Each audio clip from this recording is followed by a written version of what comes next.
আসসালামু আলাইকুম। বগুড়ায় মহাস্থানগড়ে আসলাম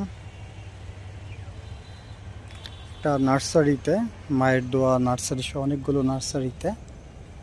তো এটা মহাস্থানগড়ে, আমরা মাঝিরা থাকি।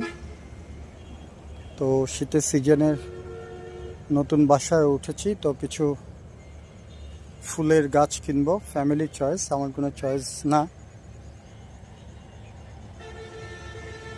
তো তাই দেখতে আসলাম নার্সারি। প্রত্যেকটা নার্সারিতে একটা জিনিস দেখলাম, যে এই যে এরকম চৌবাচ্চার মতো আছে, এখানে নলকা দিয়ে পানি দিয়ে রাখে।